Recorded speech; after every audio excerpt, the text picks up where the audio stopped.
Live from the Business Radio X studio inside Renaissance Bank, the bank that specializes in understanding you. It's time for North Fulton Business Radio. And hello again, everyone. Welcome to another edition of North Fulton Business Radio. I'm John Ray, and we're coming to you from the Business Radio X studio inside Renaissance Bank. And, you know, today you're connected more than ever.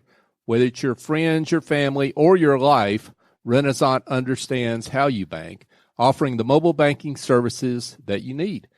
They also know that sometimes you need to speak to real people with real answers. That's why Renaissance has more than 170, and counting, by the way, convenient locations throughout the South ready to serve you. For more information, go to renaissancebank.com. Renaissance Bank, understanding you, member FDIC. I want to welcome two fascinating guests. They're both doing great work, totally different areas, but both doing great work. Kit Johnson with PrivOps, and yes, she is going to tell us what that is, and Keith Finger with Keith Finger Coaching and Consulting. But Kit, let's turn to you first. Kit Johnson with PrivOps. She's the CEO of PrivOps, and you're over in the Tech Alpharetta. Well, or you have been or were? Yeah, we started off in Tech Alpharetta. Yeah. And then we got invited to be a part of the Accelerate group at ATDC down at Georgia Tech. Oh, good for you. Okay, great. Mm-hmm. Okay, so I jumped ahead though. I want you to explain briefly. Tell us all about PrivOps. What do you do? So it is, you know how companies have data sprawl. You have data lying everywhere, up in the cloud, trapped in legacy systems that are old, antiquated, hiding under the desk systems. We find a way to connect all of that data so you can use it to monetize it, to do new things with it you couldn't do before in real time, all automated. Like, for example, I met this really neat airman last week when I was at the AFWorks MDO Challenge up in Vegas. We were invited to be a part of that group. In fact, we were finalists in their MDO Challenge, which stands for Multi-Domain Operations. Okay, now let's explain F. I jumped ahead. Yeah, no, that's good, but I know what that is because you told me ahead of time. Uh-huh. I cheated, but that's involved with the Air Force. That's correct. Explain that a little bit. So the Air Force is doing a really unique thing, trying to work with small businesses, and it's been a really tough, challenging way to go through their program. So they're like, we want answers now. So they have developed these new kind of like incubators, and AFWorks, and it's WERX, is in Vegas, and they have one in Montgomery, which is MGM Works, one down, I believe it's in Tampa, Orlando, SoftWorks, and the whole goal is to connect the community with the Air Force and build things. So they put this whole challenge out for multi-domain operations, and we were finalists in that challenge, invited to be up in Vegas and have our booth up there, and it was amazing. Because people kept coming up to us going, we have this problem and we want to solve it. Right. Where in some places you go, nobody will come and talk to you at your booth. Sure. And this neat young airman came up and said, we have a challenge of, I have pilots and I need to send them off on missions or whatever. And I need to know if it's a go or a no-go. And we have challenge of connecting all the data. Like we have old legacies, antiquated systems that people have to manually log into. And it's old, so only certain people know how to do it. If they're out sick that day, what do I do? So I need to know, is the plane ready to fly? Is it up to date on its maintenance? Is the pilot up to date on his health check? Is he up to date on all his security checks, on all his training? Can I send this pilot out and safely know that it's going to work to the best of its ability? And I need to know right away. So we give the ability to connect all that data. So we pull the data from wherever it resides, populate a metadata catalog. So anybody can subscribe to that catalog from the whole gamut of the organization, but you can set the tone of who can subscribe to what data. So the higher ups can have everything they need, and folks down below only need certain data. They don't need all the personal data. And that just gives security checks, and that's part of where the PrivOps, privacy operations, comes from. Gotcha. Mm-hmm. Yeah, so first of all, you've got a situation here where you've got data, whether it's cloud or whether it's resides on a system somewhere, that really don't mesh in some way. You bring all that together. Correct. But there's a privacy aspect to what you're doing as well. Absolutely. Which is pretty cool. So one of our use cases is for GDPR, which is the General Data Protection Regulation. And American companies are still coming to grips on how it affects them. how we solve that is when you're pulling all that data into the catalog, and you can set policies on what data certain people can touch because there is a personal identifiable information. And there's third-party processors. You send your data out to be dealt with or wherever it is. So you can filter out in real time the information that, say, customer goes online saying, I agree to this third-party processor having my information, but I don't like them. I don't want them to have it. So that's at a field level done. So they click a box on the website, automatically it happens. You don't have to have someone, going in and manually fixing something. Or the right to be forgotten from the data privacy laws. Once the data is all connected, a person goes on and said, I have the right to be forgotten. You sent the policies of what data needs to be deleted, what data needs to be kept to complete the transaction or whatever is going on. And it's done on an automated fashion, all time series stamped, so you can show the audit trail of what happened when and who did what when. Wow. That's awesome. So it's easy to believe in an organization like the United States Air Force, which I guess started sometime 30 minutes after the Wright brothers. Right? But but it's easy to believe an organization that old has a lot of legacy systems that did not talk to each other or don't talk to each other. Absolutely. It's maybe a stretch maybe for folks to believe that that's true for more current businesses. Oh, absolutely. But it doesn't take long for a business to get data that's separated in some way, or they have legacy systems, right? Well, a lot of companies are doing mergers and acquisitions. In fact, we're talking to a company right now that's how they have grown so rapidly is they're taking on other companies that are the same like them under one umbrella. So imagine having 5 CRMs that don't communicate. So how do you get the best use of your people and your data you have to make the most money? Well, you need to combine it. You need to pull that data together to make it worth something. That's what we can help them with. We're speaking with Kit Johnson, and she's the CEO of PrivOps. So talk about where your company is. You mentioned you're in ATDC. That's correct. And so talk about your development. You and your husband together run the company, right? Yeah. So and my take on it is you're the person that translates for him. That's so true. He is the hardcore tech guy. And I know Tyler, he's a great guy. He's the hardcore tech guy. Oh, absolutely. Right. Yeah, we were laughing earlier that he and other tech folks can talk in English words, but you string them together and I have no idea what they're saying. Right. So I'll say, try again. I still don't get it. There you go. Yeah. Yeah. But talk about where you are in your development, in the development of your business. Absolutely. So Tyler and I have been married 22 years. We have 2 sets of twins. So we thought, hey, if we can do this, why don't we start a business together? Wow. Yeah. And it actually works for us really well. When we were trying to do it separately when he was first writing code and going off to Tech Alpharetta and heads down buried, we weren't communicating and it put a stress on the relationship. But then when we realized the core of the code is written, let's get this on the ground, we started doing it together and it made so much more sense. Success started happening. We got into ATDC down at Georgia Tech and grown the company. But as anybody who's been in a startup, you realize it is such a path of discovery and talking to the right people and learning what path to take. And so we've kind of gone through a transition where we were going for GDPR earlier, but like American companies aren't ready for that solution yet. So we had to kind of pivot to doing some other things and finding other avenues. And it's all the same tech. So once we've done one project with you, majority of the work is done for the next project. So we're working with a customer right now on connecting his old legacy systems, and he wants to move to the cloud of his choice. His BI tool is not functioning, and his technologists don't say they have a data lake. They have a data swamp that's leaking, and and nothing is communicating. So we're working on getting those different systems to talk to each other so they can pull the data and they can manage the flow of data from the sales department, marketing department, flowing that flow of data through the company to who it resides with when.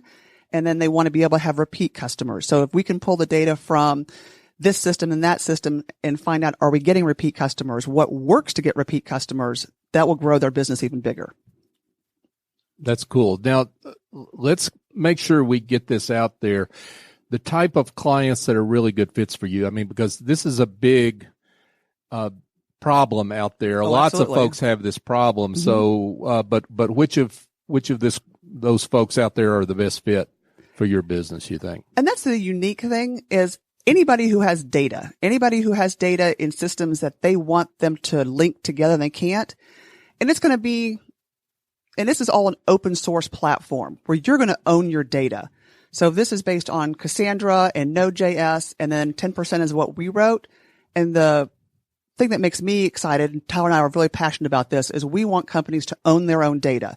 That we're going to give you the source code. You're going to license us just for upkeep to run it or new stuff. You're not going to be beholden to a company that's going to change the price on you every year. And you're like, oh my God, I'm stuck. This is your data. You go make the money with it. We want to help you do that. That's what we're passionate about. Wow, that's exciting. So how small of a company would have this problem? I mean, because the typical small business is not going to have this problem, I wouldn't think, or not have it to a huge degree, such that they would need to engage you or what have you. But what size companies do you think would be candidates for your services? Again, that's a challenge. It's just whatever companies have data they're pulling in from different places. Like, trying to give you a good example, and my brain just went blank. That's always fun. Well, you gave me one, Yeah. which is, and maybe the answer is the question's not size; it's circumstances. And more. I think that's a better way to put it. 'Cause That's why size always gets me, because I can see the application in so many places because so many people want to make it work. Like some companies are based in the cloud and they kind of already have it figured out, but companies who are pulling it together with different systems and they're realizing as they're growing, or they have other corporations that they're already working with and they're frustrated because the bill keeps going up and they don't have a way of controlling that bill and it's really defeating their ability to grow, we could help them. Sure. And as they're working internationally and data privacy laws are coming out, even within our country, data privacy laws are coming out, and they're seeing, ooh, I want to get on board now and get this Pipeworks installed. So as I grow, I can adapt quickly to whatever privacy laws are initiated in the country and if we go globally. Wow, that makes a lot of sense. And you also talked about companies that have done a lot of mergers, acquisitions, absolutely. and that kind of thing. And I've got actually a thought for you there. So after we get off the air, I'll mention something to you about that. So you mentioned the challenges of marriage. Mm-hmm. What are the challenges of being a mom and being working in a startup and being a CEO of a startup? That pulls at your heartstrings, let me tell you. I was gone for many days but last week and doing something else, and I sat up late last night talking to one of my teenagers as she released her teenage angst that was going on, and I needed to go to bed, but I needed to stay up and be with her. Sure. And go through that. And I'm walking out the door today and she stops me, Mom, blah, blah, blah.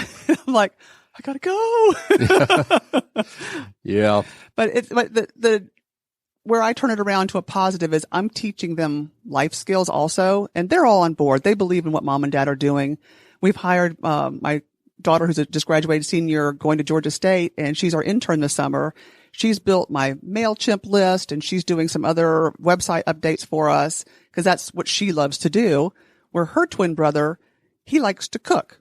So, that's handy. So he's been like, he'll cook meals, not great on the vegetables, but good proteins.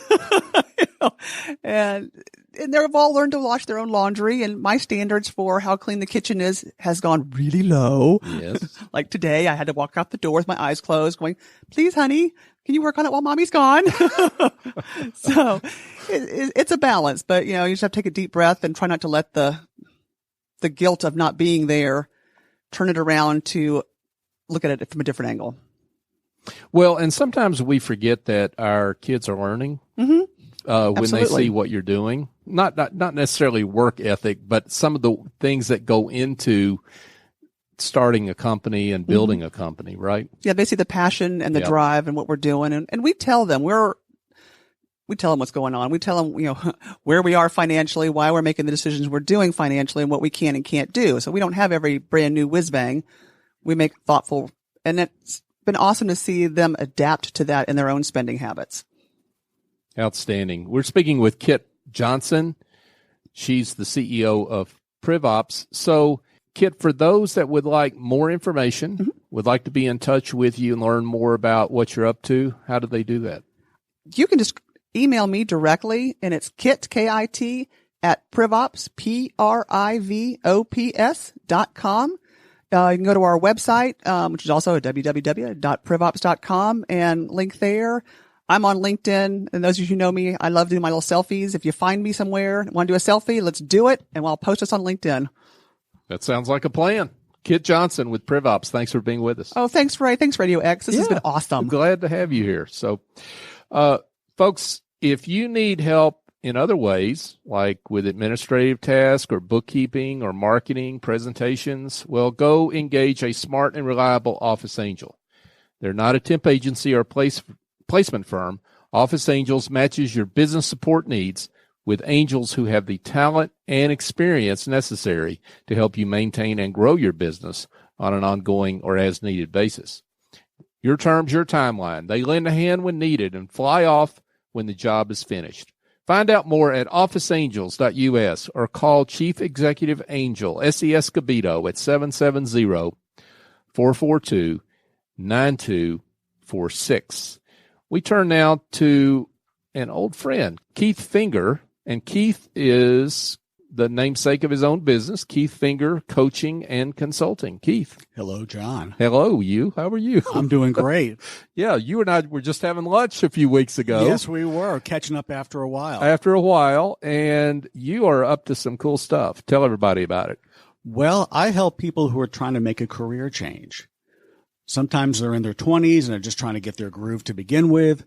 Other times they're in their 50s and they realize they've never really done what they want to do, or they have a new life circumstance that's allowing them to follow up or find something that would be more fulfilling. Yeah, and I was just talking with my son about this yesterday. So about how who is about to enter college. Sure. And how many times he's probably going to change jobs, careers, that's true, directions, companies, whatever you want to call it, during his career. And so you're providing an awfully needed service at the right time, I would think. Yes, it's a very difficult thing for most people to do their own career change or to do a career change, period. And to have someone that you can work with to sort of bounce ideas off of or to direct you is a great benefit. So changing careers is difficult. I would imagine one of the reasons for that, there's a lot of obvious reasons for that, but one of the most obvious reasons for me would be sometimes you as the consultant, the third party, the objective party, see things that individual does not see that you can be helpful to them with, right? Well, that's true. In a typical career change, people are getting a lot of information from different places. They might have taken a lot of tests. They're getting relatives and friends, and everybody's giving them input, and it's very difficult for them to sort through all of that. I don't do any testing. I rarely do any testing. I'm relying on things the person has already done, things that are important to them, and we iterate our way forward based on really what they find energetically, things that move them forward themselves, what gives them energy, what engages them, what gives them flow, and then we create some options from that, and then they test those out in conversations and in different what I call prototype experiences.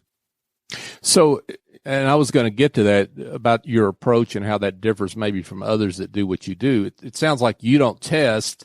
You're engaged in some pretty intensive dialogue. Yes, there's intensive dialogue and self-reflection, and there could be some testing if somebody is really unsure of where they are at all.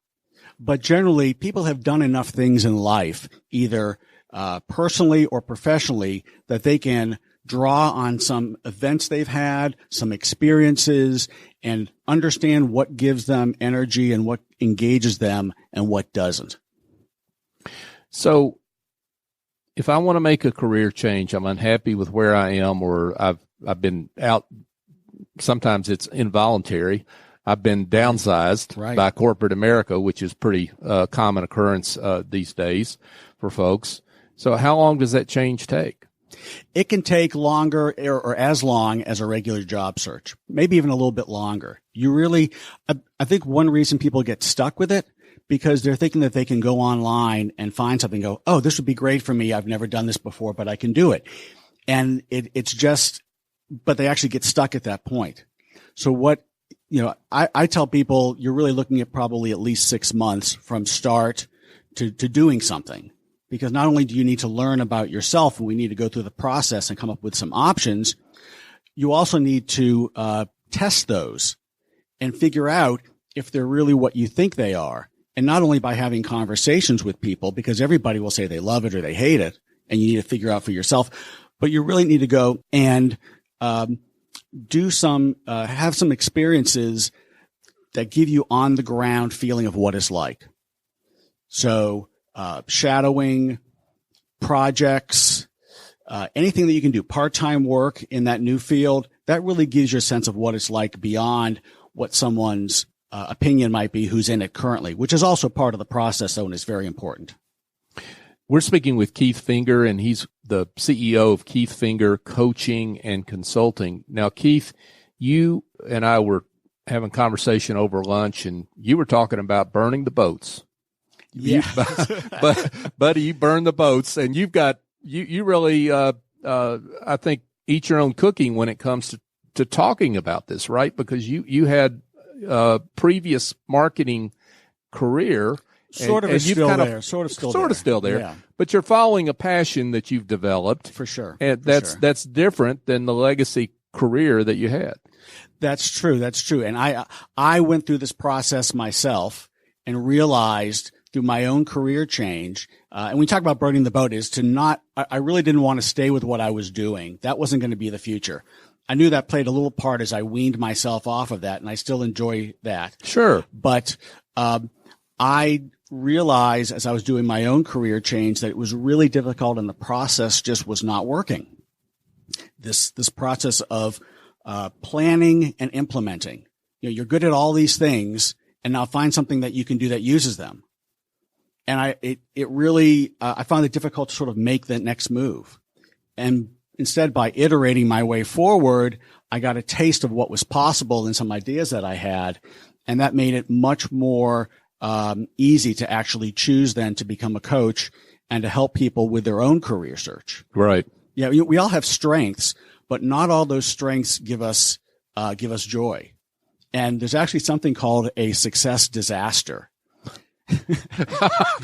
Is that a contradiction in terms I just heard? It sounds like a success disaster is someone who is great at their job, but they don't like it. Because in life, we're told, do something that you're good at and success will follow. I would say that success is different than fulfillment. And that you might be great at something, but does it really light you up and fulfill you? And in our society, we really don't focus much on fulfillment. We focus on material wealth. We focus on supporting our families, which is, of course, important. But there comes a time, usually in most people's career, where they're looking for fulfillment. If you can do that from the beginning, you'll feel much better about yourself as you progress through your career than having a career that you thought was the right thing to do because of opinions that you got or family pressures or what everybody was doing at the time.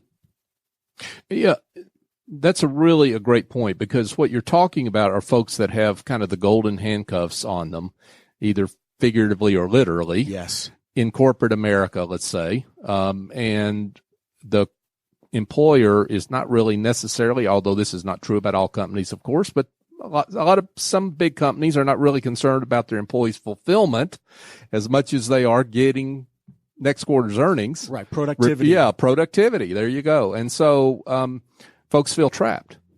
Yes. Folks feel trapped. And it's usually folks that are older that also have, obligations, kids in college, other things going on in life. Somebody who is in their 50s who wants to change careers, they don't necessarily have to take a pay cut because they have things they know that they can do that are transferable, but it's really easy for someone to look online and look at jobs and go, oh gosh, these are all looking for people who have done this before. Right. Well, yeah, you're not going to apply for a job in a career change through, Indeed.com. You're going to do it through networking. You do it through some of these iteration experiences that we put together. So if people can stop looking online when they think about a career search and go, what else could I do? They would actually it would be a much easier experience for them because their inner critic wouldn't be saying this will never work out. So let's talk a little. You mentioned working with folks in their 50s. That's got to be a lot different, obviously, than working with folks that are in their 20s. Yes. Walk through that, if you would. Well, someone in their 50s has a wealth of experience, actually. They have a lot to pull from, many, many years of different types of little experiences that gave them engagement and gave them energy and gave them flow. Flow is engagement on steroids. They have a lot to pull from to be able to think about what they'd like to do next. The thing that's holding them back usually is the sunk cost fallacy, thinking that they've spent so much time in this career that they'd be throwing it away when actually it's not that difficult, as I'd mentioned. Sure. Conversely, the 20-year-olds have less holding them back, but less experience. So it takes a little bit more to find out from them what really is it that will light them up. What have they done? You might be looking at more things like school experiences or extracurriculars. Their job history, while shorter, might have some things there that they can pull from. So they each side has their pros and cons. Each age group has their own challenges, but I enjoy working with all ages. So talk a little bit about what an engagement looks like. So someone hears this, they're interested in engaging with you. What happens? Well, typically we start off with what I call a discovery session. It's about 90 minutes. And I'm just asking a lot of questions, like you said, a lot of those deep questions, and trying to understand where the person is now. What is it that they really want out of life? What is it that is sort of their dream? Do they have any passions? What are their peak experiences? What are the things that they've really enjoyed in the past? And that helps me understand, kind of provides sort of a baseline. And then going forward, there are different exercises that help draw out the way that they see life, the way that they see work and what working is about. And then we get into some of the things they've done in the past that might have given them, again, engagement and energy and flow, and also the things that did not, because you want to stay away from those. Make sure you stay away from those. And then we do some mind mapping and brainstorming, and we come up with different scenarios, different possibilities. And then they go out and, they choose one of those. There'll probably be 3 of them, and they, one at a time, go out and think about, who might be good people to speak with about this type of possibility, about this type of odyssey is another way I describe it to people. And also, how can they experience it? And then between those they're going to want to choose one or maybe tweak it a little bit to make it come to life. So are your engagements one-on-one, or do you work in groups, or how does that work? I work one-on-one. Okay. Okay. I do a monthly free workshop, in East Cobb. And I've had people come from Ackworth and Kennesaw, from all over to do that. So, that's on my website as well. But I do that for people who are just trying to understand a little bit more and just get a taste of what's offered. And this is not so much true for somebody in their 20s, but I'm sensitive to that because I'm barely in my 50s.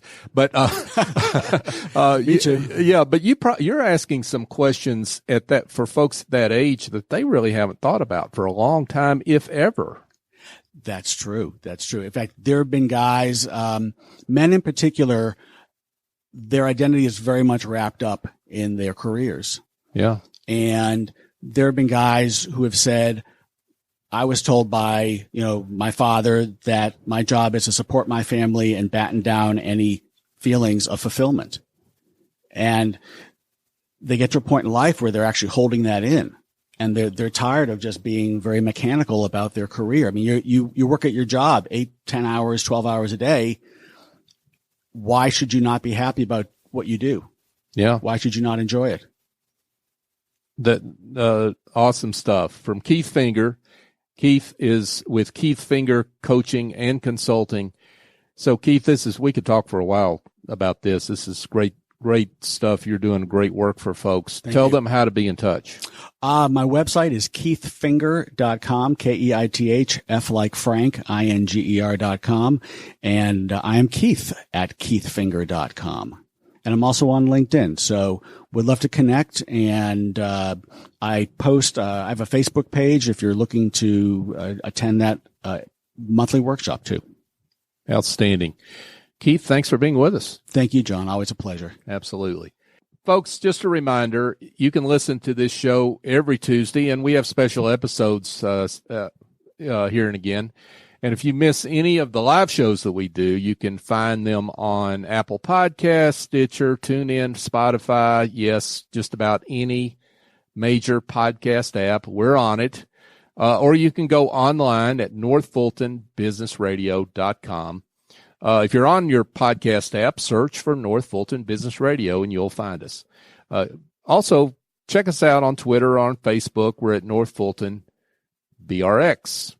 And LinkedIn too, by the way, since everybody's mentioning LinkedIn. I got two LinkedIn gurus here with me, so I see them both on LinkedIn, so they know what they're doing.